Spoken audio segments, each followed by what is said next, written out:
The doctor had said to Samina, "Do you know what you've done?" It is a parent's worst nightmare, watching your 12-year-old's life spiral out of control. She said, "Yes, but I just wanted to go to sleep for a few days. I just wanted it all to go away." And then she said to him, "Am I going to die?" A life being destroyed by vicious online trolling. To know that those videos were being shared, just imagine the corrosive effect that must have had on her mental health. A life in danger. Paramedic said, "Blue light, Alder Hay, as fast as you can." A family that couldn't get peace, even in death. When a grave got trashed, it was like, why would you even do such a thing? Because it's disgusting and it's vile. There's only so much. I can't. Sometimes I have to give up. Sorry.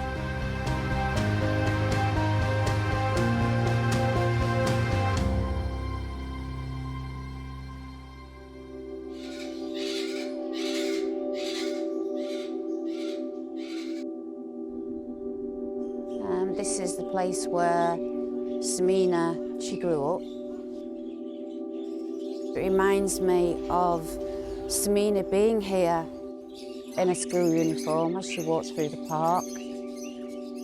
She liked the birds, did she? Yeah, do you know what we used to have here that she really loved was the peacock? We used to have a great big peacock here. It was here for years. She loved that bird. Good morning, Lord. We praise your holy name and thank you for giving us this lovely new day. Lovely. Semina Halliwell grew up in Southport in Merseyside, the youngest of 3 children. Her parents split up shortly before she was born, but she sailed through her early childhood without a care in the world. She was so beautiful. She was my everything. I enjoyed the fact that people used to tell her she was beautiful and that I could say, yes, she's my niece. She was a really, really kind-hearted person. She was a real people pleaser. The only thing I don't miss about you is your beard. I don't miss your beard. You need to shave it off. She was funny, kind. She had a smile that could light up her whole room. And she would always bring that energy with her. As soon as she would laugh, it was just so funny because it would just set everyone off because it was just so unique and different. Because of her autism, she was very direct, but she had the ability, whether she realised it or not, but she had the ability to apply that directness with comic timing. It was Sunday the 16th of April, and if you don't know what that is, it is when Jesus was risen, so it's Easter day. So Christmas. Okay. She had little quirky things, you know, like she'd have a bath every single night of the week. After the bath, she'd have to wear socks and gloves all night till the morning because she didn't like the feel. I remember her first Holy Communion, which is very special for all our kiddies, but particularly the girls, because they get to dress up. She was so happy that day. It was a wonderful day. Very happy child. She had a really good relationship with all the staff at the school. Great friendship groups. There was never any problems. Never. In the summer of 2020, in the midst of the pandemic, Samina left the comfort of her small primary school and moved to Stanley High, a large secondary school. New surroundings brought new friends and new pressures. I noticed September, October time, she became really withdrawn, very moody, just a very unhappy child. And then, of course, the self-harming started, which was so out of character, because we've gone from a happy, bubbly little girl who's looking forward to starting high school, to being at high school, and then overnight has become withdrawn. We were really worried for her because it was scary to see and witness, and because we're so young, like, you don't really know what to do. Cuts, slashes from elbow to wrist and from thighs to knees. You don't go from being happy to self-harming. Something must have happened. Something is going on. Are you being bullied? Because that's the only thing I could relate to at the time. I thought, it can't be anything else. Over the coming weeks, the family would learn the cause of Samina's distress. An older boy was sending her messages on social media, particularly Snapchat. It started off as very friendly, and she'd obviously opened up to him because she'd never been sexually active before, and the messages led on to him wanting to be her first. So he was love bombing her to start with, and then she didn't want to do what he was asking her to do, and so he was pressurising her in different ways. We now know that that ties in with her going quiet. After weeks of messages, 12-year-old Samina finally agreed to meet the boy, who wasn't much older than her, in some woods close to her home. What happened that day would change everything. She told me that she had been raped and not to tell anyone about it.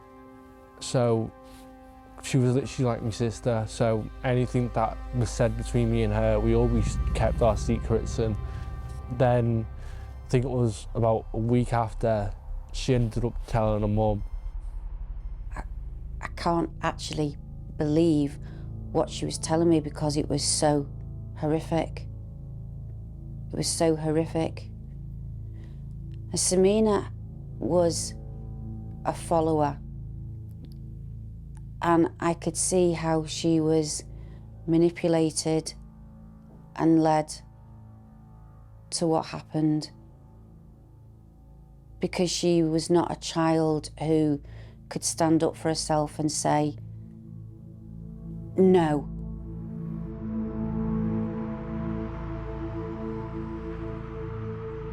Despite telling her mum what had happened, Samina wasn't initially keen to report the incident to police, fearful of the consequences.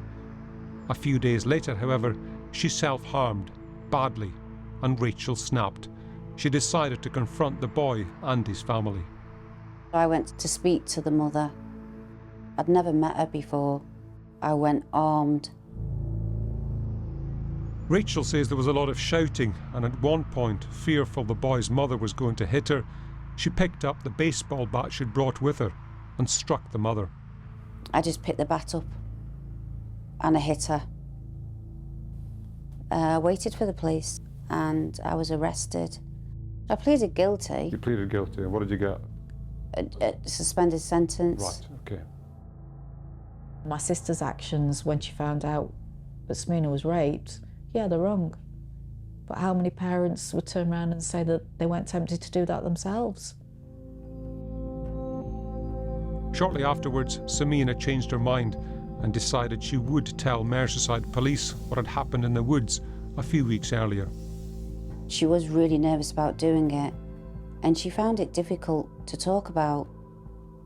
As any child or any woman who's been raped would find it harrowing and difficult to talk about. He asked her what had happened, and she told him, and he said, well, the thing is, it's going to be your word against his. and it's going to take 18 months to 2 years to go to court. Do you really want that hanging over your head? And if you do go ahead with this, I'm going to have to fill in X amount of forms. Well, afterwards she told me, well, they don't even believe me.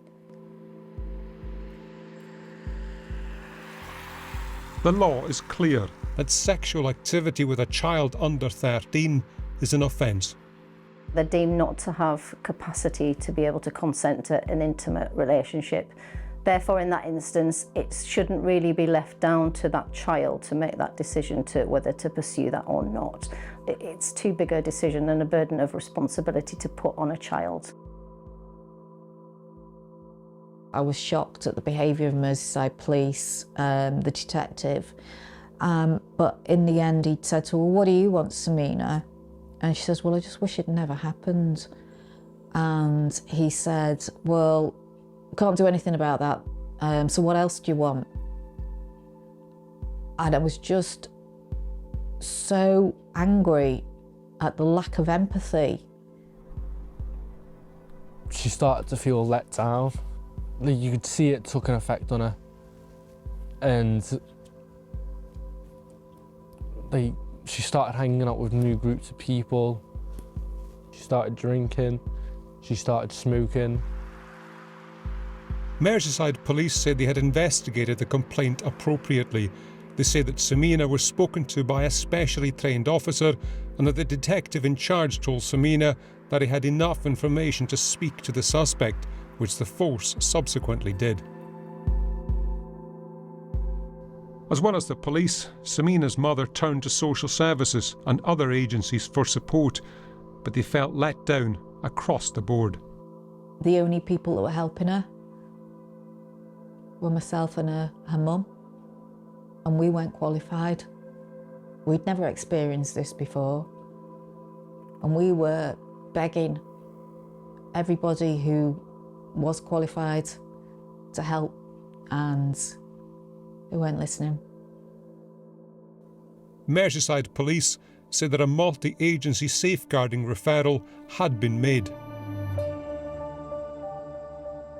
As Samina weighed up whether to pursue a criminal charge, local teenagers with links to the boy turned on her. She knew that the consequences of it would be her being bullied, which she was, beaten up, which she was 3 times, and her life to be made hell. Not just at school, but through the phone. And that never stops.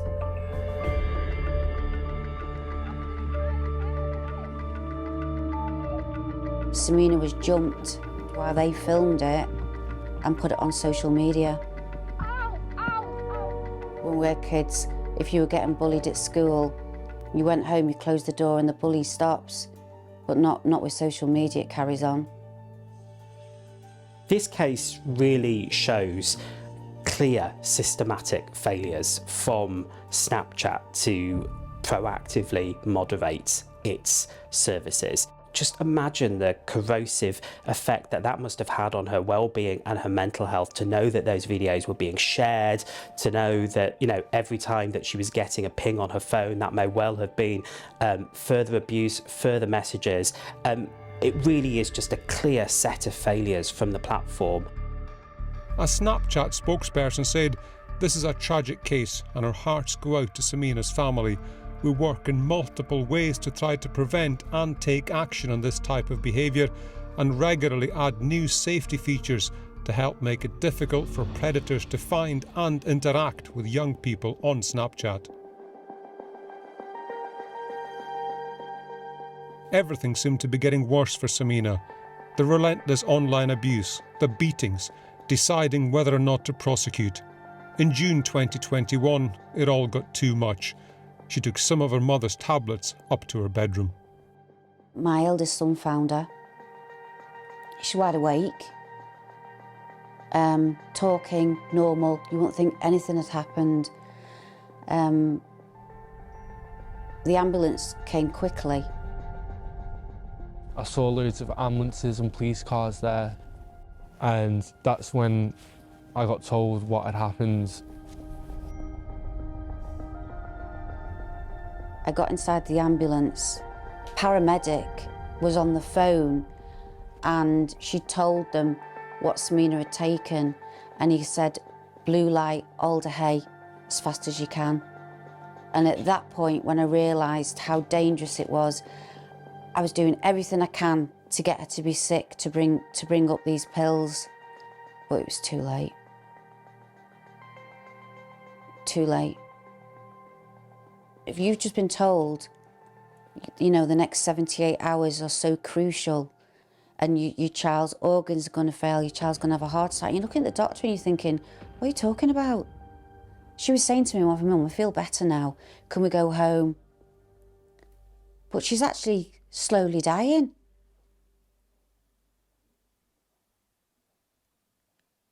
And there's nothing you can do. She's talking to me as normal, but she's wired up to all this machinery and she's got around 15 doctors working on her. It was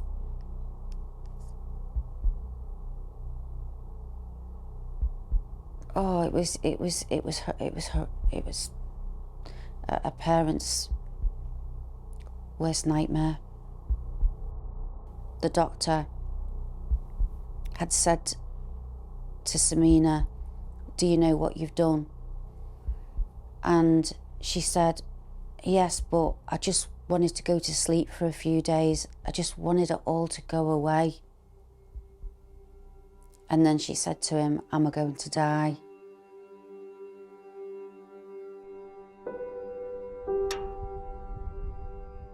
Samina's slight, young body could take no more. 3 days after she took the overdose, the 12-year-old died at Alderhay Hospital in Liverpool. I called Rachel because I was just in so much disbelief and I thought it was just fake news. When I rang her, she said she's with the angels now. And I just remember breaking down into tears. We thought she was going to get through it because Samina was the girl to get through things and she wouldn't give up. Since that day, it's just, everything's been different.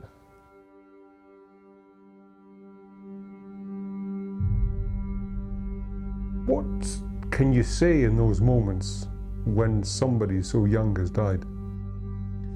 Well, there's no script for it, really. There's no words you can try and grasp that will help people. For me, the way I would deal with it, I just speak from my heart. What's in my heart in that moment. So it was very emotional, very sad. She was a lovely young lady. You know, lovely, gentle little one she was. As Samina's family and friends grappled with her sense of loss, her death brought no respite from the online abuse. Poison spewed from social media accounts, attacking both Samina and her mother. I've had a lot of abuse on social media. There are always fake accounts, but it's the same thing. Is that Semina, or whatever name is? Dead, asleep. I'm a bad mother. Samina's a slag. She deserved what she got. It was endless. Endless. It was just horrible to see. There was always just something new. And it was like let her be, like she's gone, but yet it's still continuing. We as a family have been victims to that social media bullying after losing Samina to the extent that you can't conceive. The fact that children know how to set up IP addresses that cannot be traced and use those to bully and coerce other children is shocking. Technology companies should be proactive in terms of making sure that anybody who opens an account has verified who they are. You know, I mean, that simple act would stop a lot of the toxicity on social media.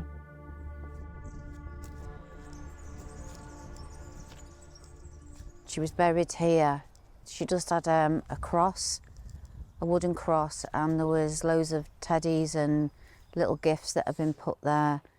And somebody came to the grave to visit her, and when they got there, it was just covered in dog faeces all over the grave.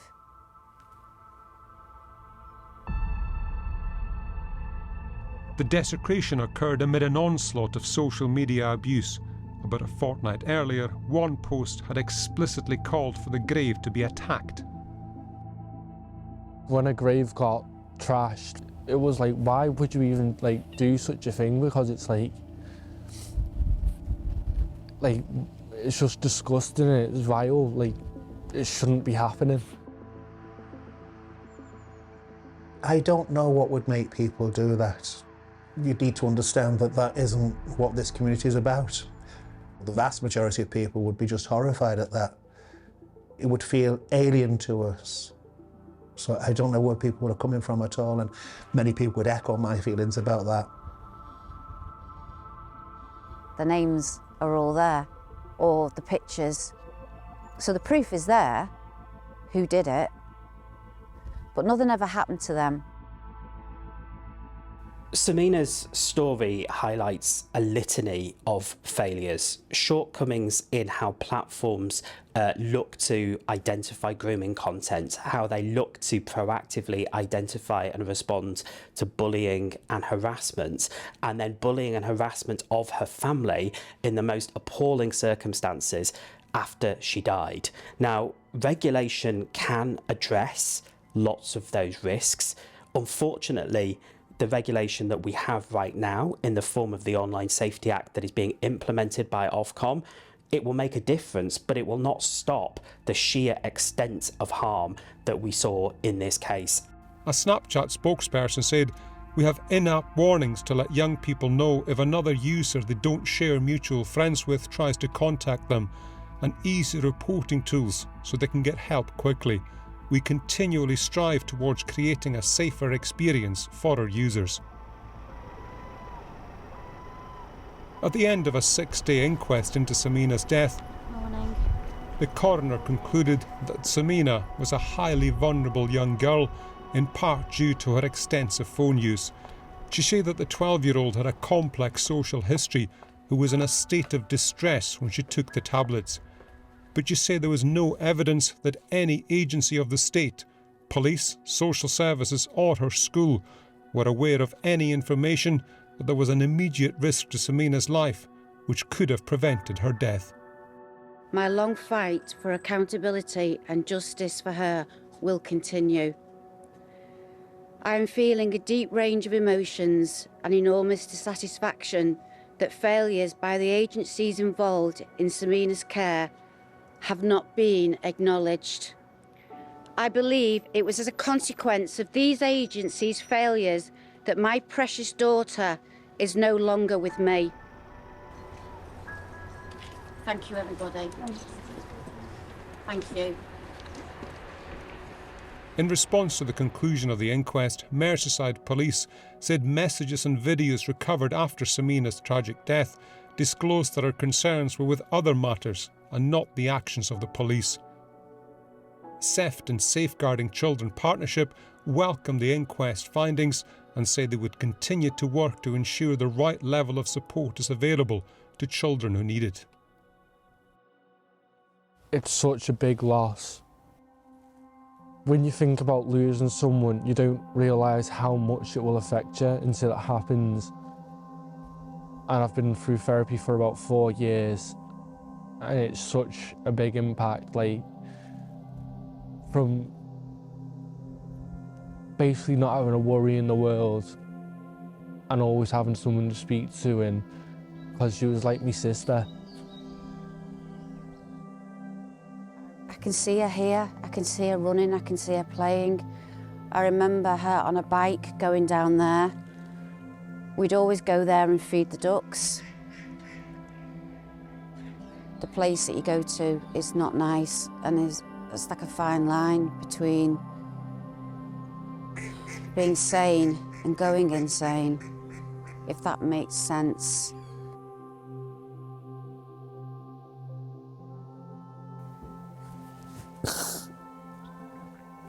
I've got a memory box under here.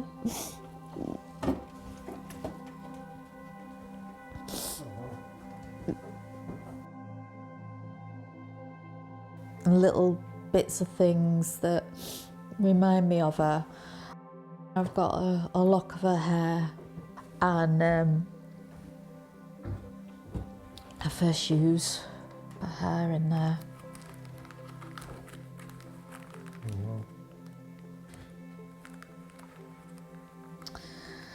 Don't want to touch it too much because I don't want it to lose the smell of her.